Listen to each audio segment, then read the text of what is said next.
Good morning students, welcome to my YouTube channel CPR education point. तो कैसे हैं दोस्तों आप लोग। आजकल मेरे पास बहुत सारे स्टूडेंट्स आ रहे हैं और कमेंट मतलब FB पर या फिर इंस्टाग्राम पे, व्हाट्सएप पे बहुत सारे स्टूडेंट्स मुझे मैसेज भी कर रहे हैं कि सर मेरा टर्म 1 का एग्ज़ाम होने वाला है, इसको लेकर बहुत ही चिंतित हैं।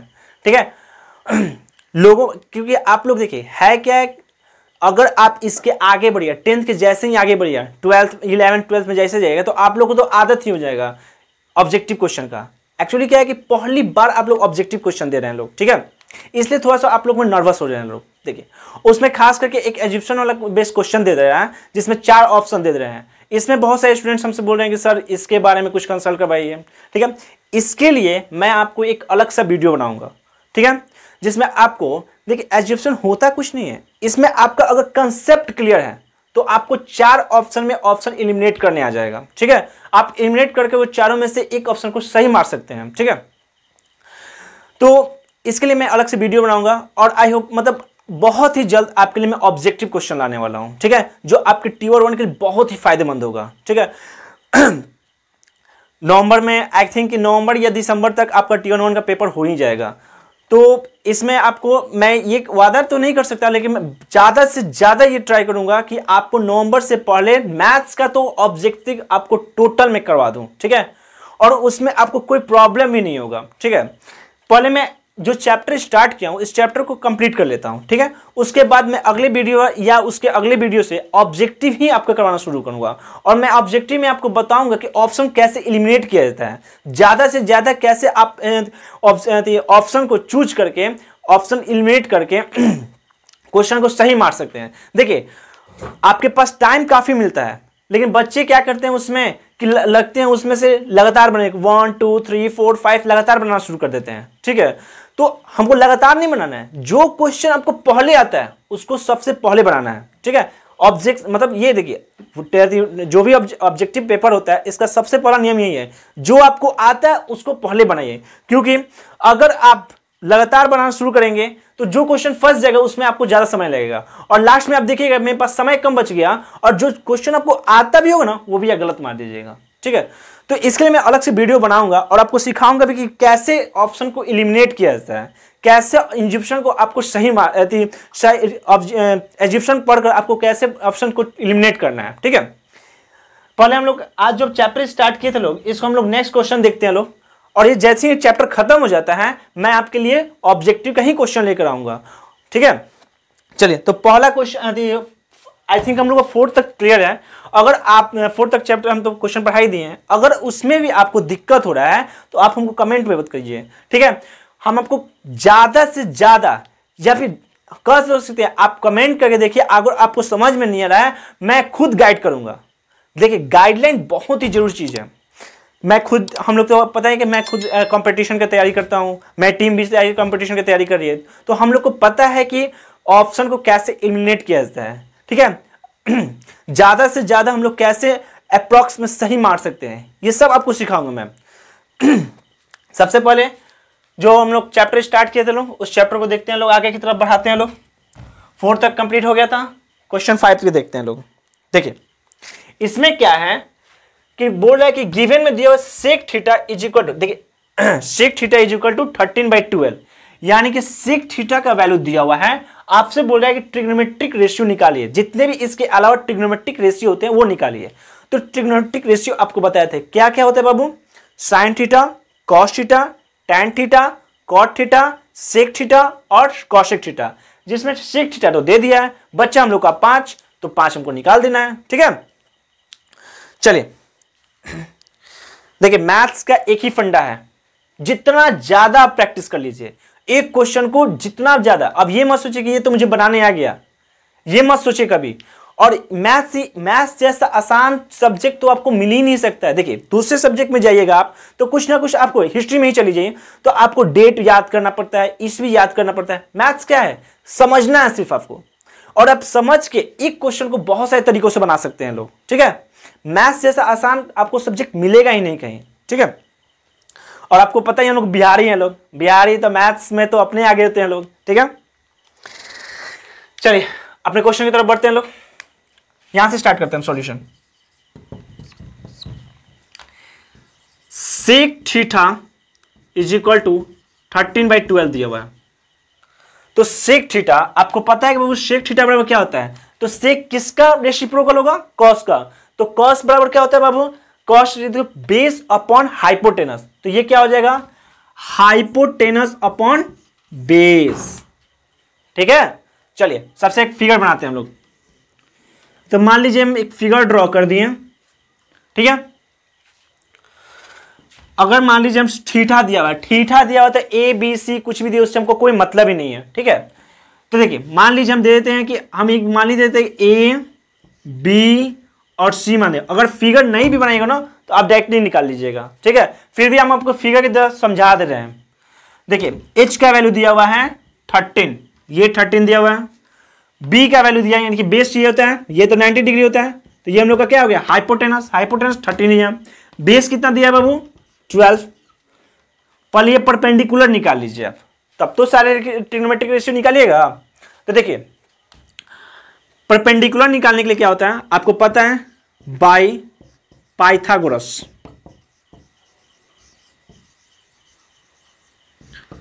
थ्योरम। क्या होता है बाबू, H square is equal to P square plus B square. देखिए मैथ्स घबरा के मत पढ़िए, ये कभी मत, जब भी स्टार्ट कीजिए पढ़ने का ना तो ये कभी मत सोचिए कि मुझे मैथ समझ ही में नहीं आता है। मैथ्स आप देखिए किसी चीज से आप जितना डरिएगा ना वो आपको और डराएगा, आपको डट के उसका सामना करना है, ठीक है। तो एच हमको निकालना है, पी का वैल्यू कितना दिया है बाबू, सॉरी एच का वैल्यू हम लोग को दिया हुआ है 13, तो ये हम लोग का 13 का स्क्वायर हो गया। पी हमको निकालना है, बी का वैल्यू दिया हुआ है 12 का स्क्वायर, ये कितना हो गया 169 पी स्क्वायर प्लस 144। 169 माइनस 144, ये प्लस में इधर जाएगा तो माइनस में, is equal to P square. या देखिए घटाइए, 9 में से 4 घटेगा कितना आएगा 5, 6 में से 4 घटेगा कितना आएगा 2 और 1 खत्म, यानी कि पी स्क्वायर का वैल्यू कितना आ गया 25। तो पी का वैल्यू कितना हो जाएगा √25 यानी कि 5, यानी कि ये वैल्यू हम लोग का आ गया 5 सेंटीमीटर। कोई दिक्कत, ये आप लोग कंसेप्ट ऑलरेडी बहुत बार पढ़ चुके हैं लोग, ठीक है। कि पाइथागोरस थ्योरम क्या होता है, तो पाइथागोरस को पता ही है कि हाइपोटेनस का square is equal to perpendicular का स्क्वायर प्लस बेस का स्क्वायर। ये तो आप लोग इतना बार बना चुके हैं लोग कि आप लोग को याद ही होगा। मैथ लेकिन याद मत कीजिएगा, बहुत गलत चीज है। बहुत सारे स्टूडेंट्स को देखे भी हैं कि रट्टा मार लेते हैं मैथ्स को, कितना दिन भागेगा आप मैथ से। इसके बाद आपको कोई भी सब्जेक्ट लीजिए आपको मैथ्स पर नहीं मिलेगा। 11th-12th में अगर साइंस लेते हैं आपको मैथ्स मिलेगा, कॉमर्स में मैथ्स मिलेगा ही। अगर आप आर्ट्स में भागिएगा तो क्या कीजिएगा आर्ट्स लेके।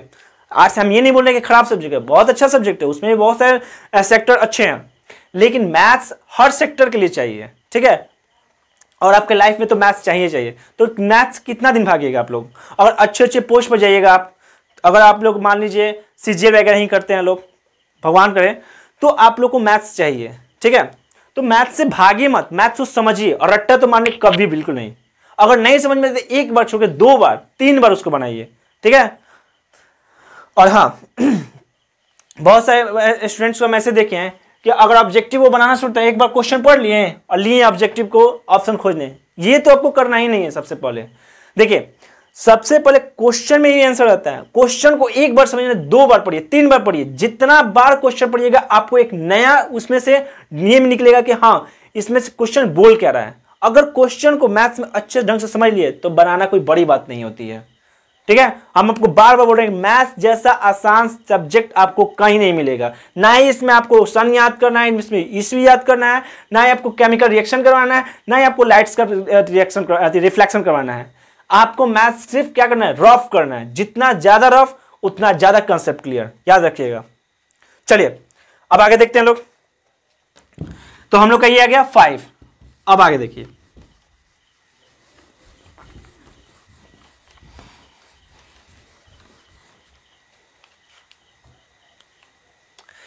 Trigonometric ratio. तो सबसे पहले sine theta, sine theta is equal to क्या होता है पी बाई एच। पी का वैल्यू हम लोग का 5, एच का वैल्यू बाबू 13। ये हो गया आंसर। साइन के बाद कॉस थीटा बराबर b by h, base by hypotenuse, base कितना 12, हाइपोटेनस कितना 13, ये हो गया आंसर।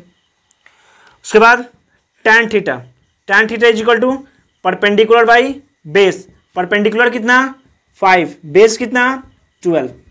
बोले कोई दिक्कत? देखिए कितना आसान है। उसके बाद आता है cot theta is equal to tan का रेसिप्रोकल तो b बाई पी, बेस बाई परपेंडिकुलर 12/5, ठीक है। लास्ट बच गया हम लोग का cosec थीटा, क्योंकि सेक तो दे ही दिया था। cosec थीटा, cosec किसका उल्टा होता है? रेसिप्रोकल होता है साइन का, तो h बाई पी, तो ये कितना हो गया 13/5। ये हम लोग का और ट्रिग्नोमेट्रिक रेशियो हो गया। एक और बात बताना था आपको। बहुत सारे स्टूडेंट्स हमको ऐसे मिले जो बिहार बोर्ड के थे और बोल रहे थे सर आप तो इंग्लिश में पढ़ाते हैं। बाबू देखो, बिहार बोर्ड और सीबीएसई मैथ्स के लिए कुछ नहीं होता है। आपको अगर प्रॉब्लम हो रहा है लैंग्वेज में तो आपको कमेंट बताइए, हम आपको कमेंट में दूर कर देंगे। देखिए बिहार मैथ्स क्या होता है? मैथ्स में तो अंक पढ़ना है, ट्रिग्नोमेट्रिक। ये देखिए अगर आप 10th में हैं तो इतना तो आपको पता है ट्रिग्नोमेट्रिक जैसा क्या होता है, हाइपोटेनस, वैसे हम तो लिख ही देते हैं, कुछ तो हिंदी लिख ही देते हैं। अगर उसमें भी आपको दिक्कत हो रहा है तो आप हमको हिंदी कमेंट बताइए, हम आपको क्लियर कर लेंगे, ठीक है। मैथ्स में इंग्लिश में पढ़ाते हैं सर, हिंदी में पढ़ाते हैं सर, इसका आप लोग प्रॉब्लम रखिए लोग, क्योंकि आप कितना दिन इंग्लिश से भागेगा? इसके बाद आप लोग को सभी सब्जेक्ट इंग्लिश में ही पढ़ने को मिल जाए, ठीक है। और हाँ याद रखिएगा लोग, अगर बिहार बोर्ड में भी आप लोग हैं लोग, अगर आप इंग्लिश राइटिंग लिखते हैं लोग, मतलब इंग्लिश में आप लोग पेपर देते हैं लोग, तो आपका नंबर दूसरों से बेटर होगा, ठीक है। तो इंग्लिश लिखा कीजिए लोग। देखिए बिहार बोर्ड और सीबीएसई में अंतर कुछ नहीं होता है। बस देखिए बिहार बोर्ड में हम लोग को क्या करते हैं लोग, बिहार बोर्ड में हिंदी में लिख लेना शुरू करते हैं, लेकिन आप बिहार बोर्ड में ही बहुत से स्टूडेंट को देखिएगा ना कि इंग्लिश में ही लिखते हैं, ठीक है। और मैथ्स के लिए हिंदी इंग्लिश ये मत रखिए लोग। अगर आपको दिक्कत बोलता तो मैं हिंदी में हूँ ना, इंग्लिश में तो नहीं बोलने लगता हूँ, इतना ही तो मेरा भी अच्छा नहीं है, ठीक है। तो अगर आपको प्रॉब्लम हो रहा है तो हमको बोला कीजिए कमेंट में, आपको प्रॉब्लम को दूर करेंगे, ठीक है। चलिए यहाँ पर समझिए, कोई दिक्कत है तो पूछिए। गिवन में दिया होता sec theta is equal to हम लोग का दिया हुआ था sec theta is equal to 13/12 दिया था। आपको पता है कि sec theta is equal to cos का रेसिप्रोकल होता है, तो h बाई बी, h और b दिया था तो p निकाल दिए। उसके बाद ट्रिग्नोमेट्रिक रेशियो ऑलरेडी देखिए, क्वेश्चन पढ़ने ना तो को क्या दिया हुआ है और क्या निकालना है ये जरूर अंडरलाइन कीजिए लोग, इससे आपको कंसंट्रेशन पावर बढ़ेगा कि हाँ क्वेश्चन क्या बोल रहा था, ठीक है। चलिए देख लीजिए, चलिए दोस्तों नेक्स्ट क्वेश्चन हम बोर्ड पर लिख दिए हैं, देख लीजिए। If angle A and angle B are acute angles such that cos A equal to cos B, then तो हमको क्या प्रूफ करना है कि एंगल A और एंगल B आपस में इक्वल होंगे, ठीक है। देखिए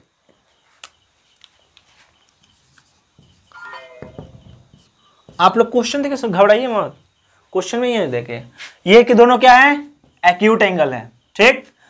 जो इसमें क्या दिया हुआ है कि cos A और cos B बराबर है, क्या प्रूफ करना हमको कि angle A is equal to angle B, ये प्रूफ करना है, ठीक है। चलिए पहले नंबर की फिगर बना लेते हैं लोग।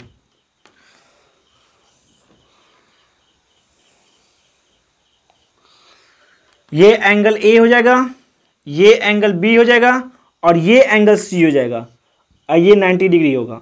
अब आप लोग कहिएगा सर आप इसको C यहीं पे क्यों लिखे हैं, यहां पे लिख सकते थे, यहां भी लिख सकते थे, नहीं, क्योंकि क्वेश्चन में ऑलरेडी बोल दिया है कि A और B क्या है, एक्यूट एंगल है। और एक्यूट एंगल क्या होता है, जिसका 0 से बड़ा हो और 90 से छोटा हो, 0 से बड़ा हो और 90 से छोटा हो, यानी कि 90 डिग्री नहीं होना चाहिए। जो 90 डिग्री बन जाएगा तो क्या हो गया, राइट एंगल ट्रायंगल हो गया। हमको एक्यूट एंगल करना है, यानी कि 0 से बड़ा लेकिन 90 से छोटा। तो 0 से बड़ा यानी कि एंगल A और एंगल B जो है यहीं पर होगा, क्योंकि ये क्या होता है 90 डिग्री होता है, और जब 90 डिग्री होती है यानी कि क्या हो गया, राइट एंगल ट्रायंगल हो गया। तो यहां पर ही C होगा, तो हम लिखेंगे in triangle ABC angle C is equal to 90 degree. क्यों 90 डिग्री, क्योंकि हमको क्वेश्चन में ऑलरेडी बोल दिया था कि ए और बी क्या है, एक्यूट एंगल है, और एक्यूट एंगल 0 से बड़ा और 90 से छोटा, न कि 90 डिग्री। 90 डिग्री यानी कि क्या हो गया, राइट एंगल ट्रायंगल। तो जब ये एक्यूट है, ये एक्यूट है, तो बच गया क्या, सी। तो सी क्या होगा, 90 डिग्री होगा, और 90 डिग्री हो तो ये क्या हो गया, हाइपोटेनस हो गया। क्लियर, क्यों हम यहां पर सी लिखे हैं, कंसेप्ट समझिएगा। ये नहीं कि हवा में बात करते कहीं भी कुछ भी लिख दिए। हर चीज का एक मोटिव होता है कि क्या वहां पर क्यों लिखे हैं, रीजन क्या है, तो ये रीजन है। समझा गया। चलिए अब यहां पर देखते हैं गिवन में क्या दिया हुआ हम लोग को, कि गिवन में दिया हुआ हम लोग को बाबू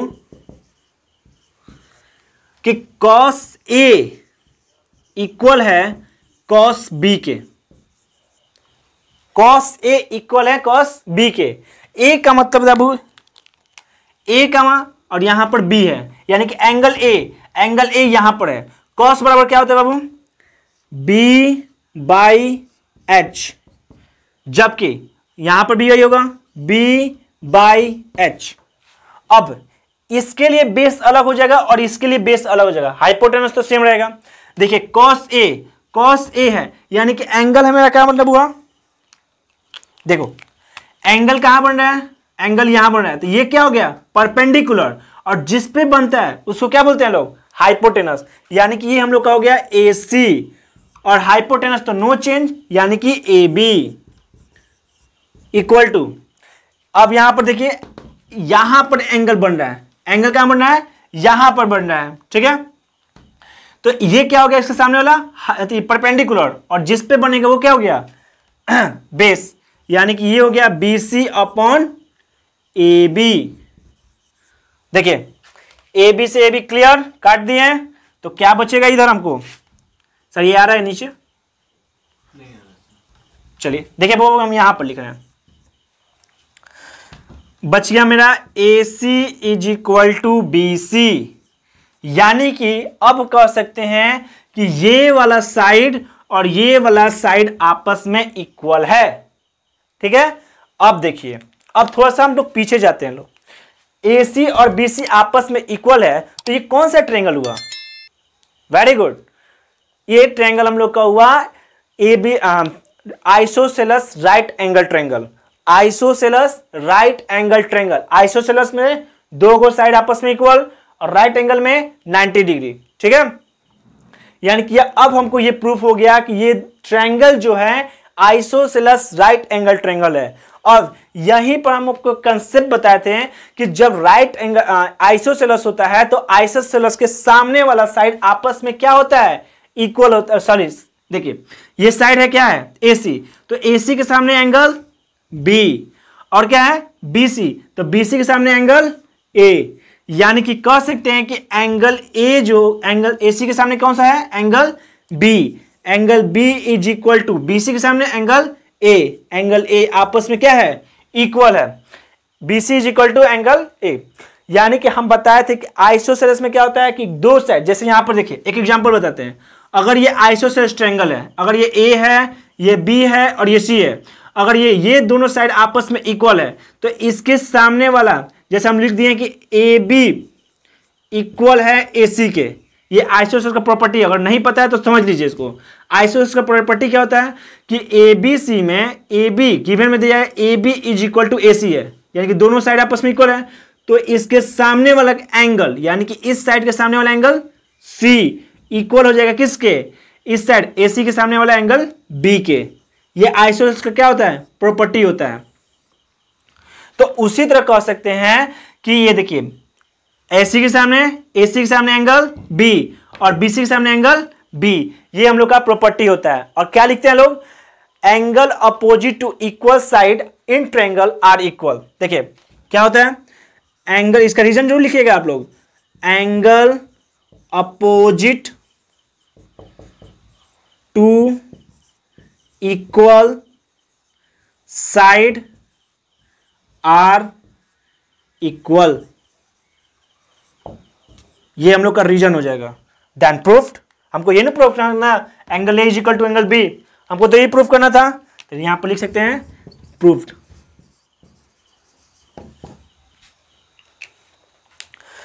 equal side are equal in triangle, नहीं भी लिखेगा काम चलेगा, इतना बस समझ लीजिए, ठीक है। तो हम लोग को क्या दिया था और क्या निकालना था, तो देखिए आपको जो दिया रहेगा पहले उसको हाईलाइट कीजिए, मतलब क्या, उसको अंडरलाइन कीजिए कि आपको गिवन में क्या दिया है और निकालना क्या है। इस तरह आप लोग का कंसंट्रेशन पावर हो रहा है। और सिर्फ मैथ ही का नहीं है, किसी भी चीज का, किसी भी सब्जेक्ट का आप लोग क्वेश्चन उठाइए तो पहले क्वेश्चन में क्या दिया हुआ और क्या निकालना है, क्या क्वेश्चन बोला, अंडरलाइन कीजिए। बुक पढ़ते समय अंडरलाइन कीजिए, हाईलाइट कीजिए, तब सीखेगा लोग। सही तरीका होता है पढ़ने का, ठीक है। तो हम लोग को गिवन में था कि angle A equal to angle B acute है। एक्यूट मतलब 90 से छोटा है, यानी कि ये और ये यहां पर होगा। क्यों? क्योंकि ये 90 डिग्री होता है। हमको दिया हुआ था गिवन में कि cos A is equal to cos B और निकालना था angle A is equal to angle B. बस एबीसी में एंगल सी 90 डिग्री था, ठीक है। और बाकी ये सब कॉन्सेप्ट आपको पता ही है, ठीक है दोस्तों। चलिए नेक्स्ट क्वेश्चन देखते हैं हम लोग। चलिए दोस्तों नेक्स्ट क्वेश्चन देखा जाए हम लोग। देखिए क्वेश्चन आपके बुक में दिया भी है, हम क्वेश्चन नहीं भी लिखेंगे ना तो आपके बुक में दिया हुआ है क्वेश्चन। देखिए यहां पर लिखने से देखिए आप ही लोग को लगा कि इतना बड़ा तो हम लोग क्वेश्चन लिखते, सॉल्यूशन कहां करवाएंगे, फिर भी हम लिख दिए हैं आपके फायदे के लिए। कॉट थीटा का वैल्यू दिया 7/8 और निकालना क्या है, एवलेट करना, क्या करना है पढ़ना, निकालना क्या हमको, फाइंड क्या करना है, 1 प्लस साइन थीटा इंटू, ये बीच में क्या है, इंटू का sine, into 1 minus sine theta, ठीक है। ये हम लोग को दिया हुआ है और निकालना है 1 plus sine theta into 1 minus sine theta upon 1 plus cos theta into 1 minus cos theta. और उसका सेकंड क्वेश्चन निकालना है cot square theta is equal to what. एक एक क्वेश्चन को देखकर पारी पारी से सॉल्व करेंगे हम लोग, बारी बारी से। चलिए पहला क्वेश्चन जो दिया इसको उठाते हैं लोग।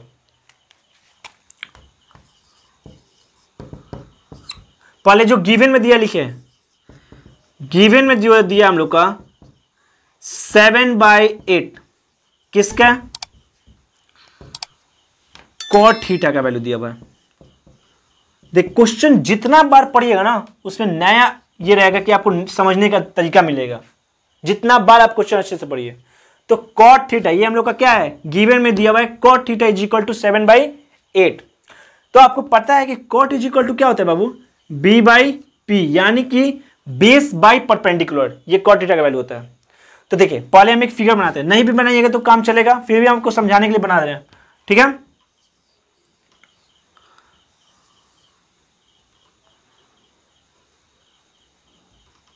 देखिए थीटा दिया तो हम कहीं भी ए लिख देते हैं, कहीं भी बी लिख सकते हैं, कहीं भी सी लिखते हैं, स्वतंत्र है हम लोग, थीटा दिया हुआ है तो, ठीक। देखिए कॉट थीटा यानी कि बेस और परपेंडिकुलर। तो बेस कितना दिया है बाबू, इसको बेस नॉर्मली किसको बोलते हैं, बेस इसको बोलते हैं लोग। ये 7 हो गया, ये 8 हो गया, यहां से हाइपोटेनस निकाल लीजिए पहले। तो आपको पता है कि बाई पाइथागोरस,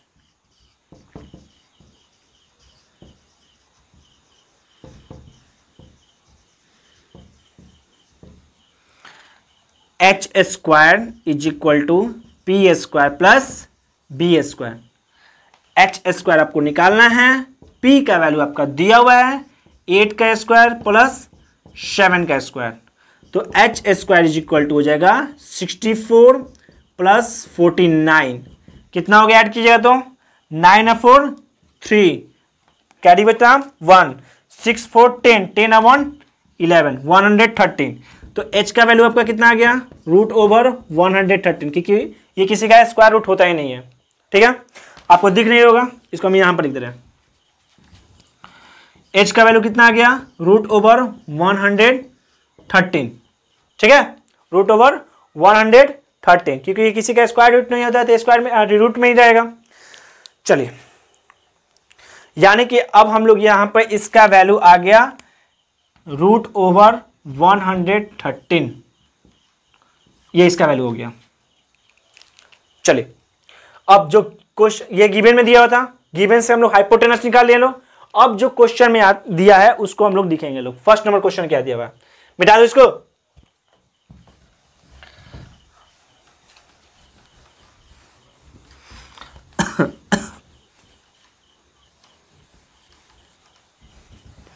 देखिए प्रेशर लेके मत पढ़िए लोग, प्रेशर से कुछ नहीं होने वाला है।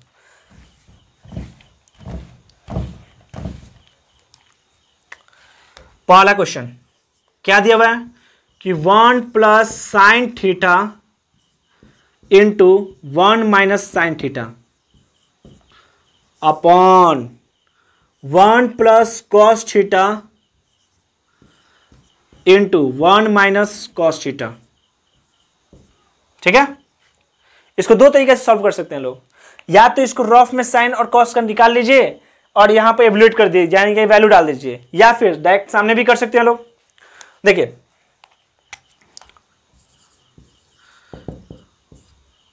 इसको क्या लिख सकते हैं बाबू, 1 प्लस साइन को p by h, 1 minus p by h upon 1 plus b by h, 1 minus b by h. देखिए थोड़ा सा ये आपको लगेगा बड़ा है, बड़ा कुछ नहीं है, कैलकुलेशन में नहीं, ये हमको लिख कर, या चाहिए तो आप रफ में भी इसको कर सकते हैं लोग। देखिए अब देखिए यहां पर नीचे बनाते हैं, 1 प्लस थीटा है तो कहां पी कहां बी हमको कोई मतलब ही नहीं है। देखिए पी क्या है 8, एच क्या है रूट ओवर 113, फिर 1 माइनस, चलिए दोस्तों हम थोड़ा सा नहीं आ रहा है, इसको साइड में लिखते हैं, फिगर मिटा देता हूं और यहां पर आपका वैल्यू लिख देता हूं। देखिए यहां पर आपका वैल्यू लिख देता हूं मैं, छोटा फिगर बना साइड में। देखिए ना, हमको सेकंड क्वेश्चन का तो अभी कोई काम है नहीं, क्वेश्चन का क्या काम है, क्वेश्चन हटाइए, ये मिटा देता हूं आपको।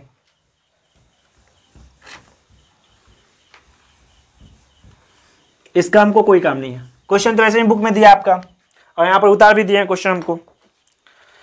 चलिए क्या है 1 प्लस पी का वैल्यू कितना दिया बाबू 8, एच का वैल्यू रूट ओवर 113, ये क्या हो गया 1 minus 8 upon 100 root under 113 upon 1 plus b 7 by root under 113, फिर 1 माइनस 7 बाई रूट अंडर 113।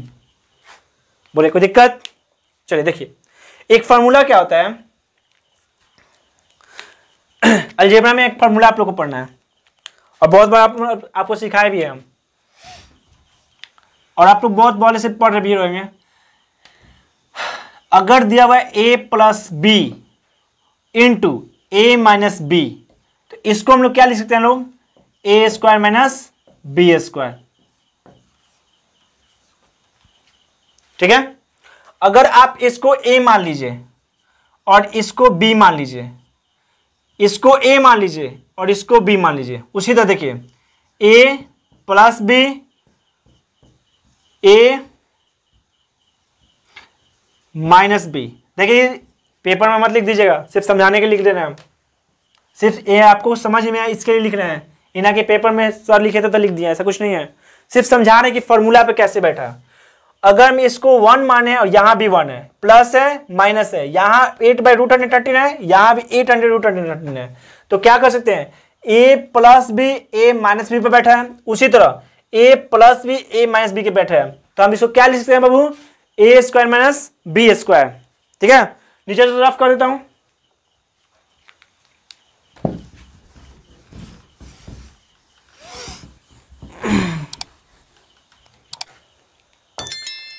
देखिए मिटा दो इसका फॉर्मूला, अभी यहाँ के छाप लीजिएगा लोग लेके।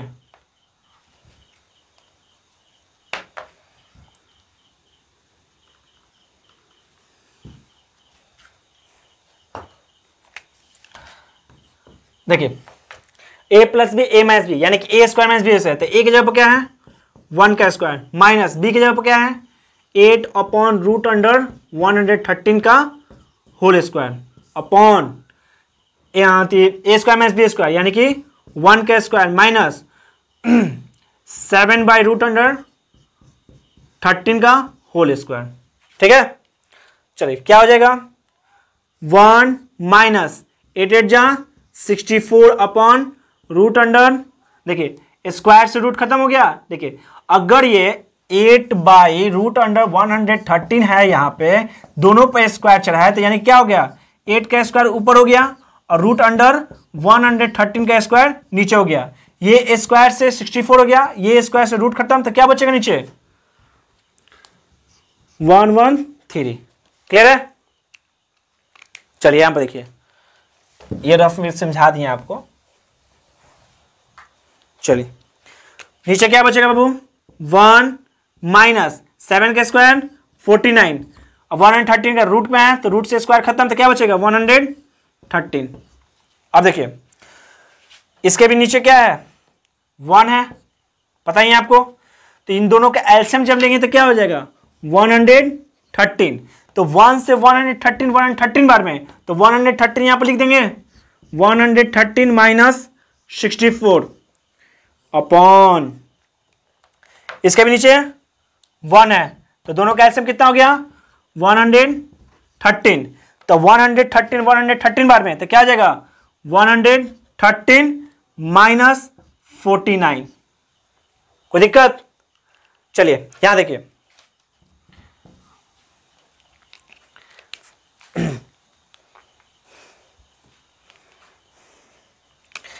घटाइए इसको, तो 30 में से 4 गया 9, ये कितना बचा 0 में, यानी कि 10 में से 6 गया 4 अपॉन 113 अपॉन, घटाइए इसको, कितना आएगा 13 में से 9 गया 4 और 10 में से 4 गया 6/113, यही नहीं हुआ? देखिए दो तरीका है, अगर हम क्या कर सकते हैं, ये और ये काट देंगे तो हमें आंसर क्या हो जाएगा 49/64, ये हम लोग का आंसर हो जाएगा। समझ में आया नहीं आया? देखिए इसको थोड़ा सा इवैल्यूएट करते हैं, यहां पर बनाते हैं,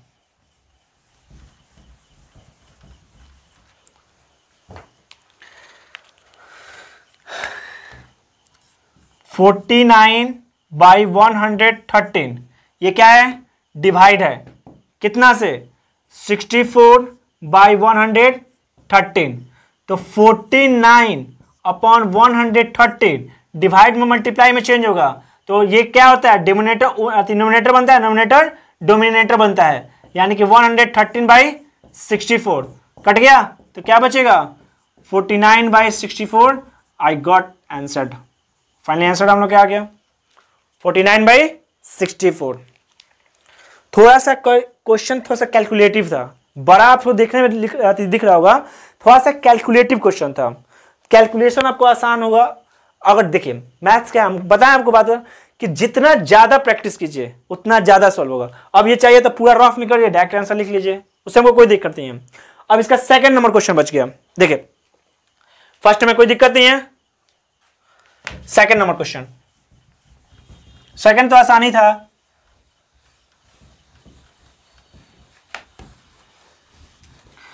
देखिए आपके पास क्वेश्चन तो जरूर होगा, देखिए सेकंड कितना आसान है देख लीजिए आप ही। सर क्वेश्चन बोलिएगा, देखिए बुक थोड़ा,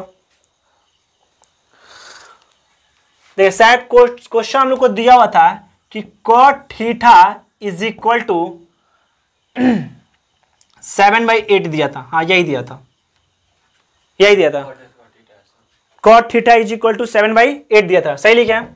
हमको निकालना है cot स्क्वायर थीटा निकालना है, ठीक है, हमको cot 7/8 दिया था, cot स्क्वायर थीटा निकालना है, बस इस पे स्क्वायर है तो दोनों तरफ स्क्वायर कर दीजिए, क्या हो गया cot स्क्वायर थीटा निकालना है, तो इधर भी क्या होगा, दोनों तरफ हम लोग यहां पर लिख दीजिए स्क्वायरिंग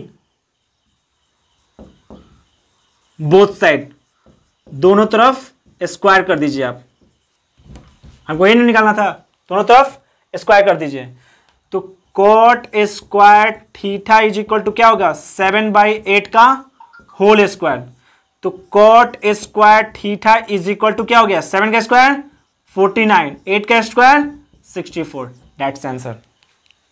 कोई दिक्कत? आई होप आप लोग को ये क्वेश्चन समझ में भी आया होगा, ठीक है। इसको वीडियो का ये हमारा का लास्ट क्वेश्चन था, ठीक है, इसके बाद हम लोग नेक्स्ट क्वेश्चन देखेंगे लोग, ठीक है। जैसे ही हम लोग का 8.1 एक्सरसाइज खत्म हो जाता है, हम लोग तुरंत ऑब्जेक्टिव पर काम करेंगे लोग, ठीक है। और नवंबर में आपका पेपर है, और इतना मेरे पास गारंटी हम आपको दे रहे हैं कि नवंबर तक आपको मैथ्स का, और मैं और भी टीम से जितने, जैसे पंकज सर आपको इंग्लिश पढ़ाते हैं, वो भी आपको ऑब्जेक्टिव का तैयारी करवाएंगे, रोहित सर आपको फिजिक्स का तैयारी करवा रहे हैं, शिव सर आपको SST का तैयारी करवा ही रहे हैं, ठीक है। या तो हम लोग अब क्या सोचे लोग, जैसे आज रोहित सर, जैसे आप लोग को कल या परसों में एक वीडियो मिलेगा फिजिक्स का ही, ठीक है, फिजिक्स का ही वीडियो मिलेगा, कल ही मिल जाएगा, जिसमें आप लोग को ऑब्जेक्टिव जो आपको एग्जाम में, एग्जाम के बेस से हम लोग देख रहे हैं लोग, बहुत ही इंपॉर्टेंट है। तो आपको कल रोहित सर लाइट चैप्टर का ही ऑब्जेक्टिव डालेंगे, आप लोग जरूर उसको देखिए, ठीक है। कल ही डाल दिए होंगे, कल ही डाल दिए होंगे उसको, आई थिंक कल ही डाल दिए ही होंगे उसको। और मैं जैसे ही 8.1 खत्म हो गया होगा, खत्म हो जाता है, मैं आपको इसका ऑब्जेक्टिव, इसी चैप्टर का टोटल ऑब्जेक्टिव पहले इसी चैप्टर का करवा दे रहा हूं, ठीक है। उसके बाद पहले ऑब्जेक्टिव पर ही काम करें, क्योंकि हम लोग एग्जाम देखना है, हम लोग को पढ़ के विद्वान नहीं बनना है, अभी हमको अभी एग्जाम क्रैक करना है, ठीक है। और घबराइए बिल्कुल नहीं, और मैथ्स से तो डरिए ही नहीं, क्योंकि आपको बताएं कि मैथ्स जैसा आसान सब्जेक्ट आपको कहीं नहीं देखने को मिलेगा, ठीक है। तब तक के लिए थैंक यू।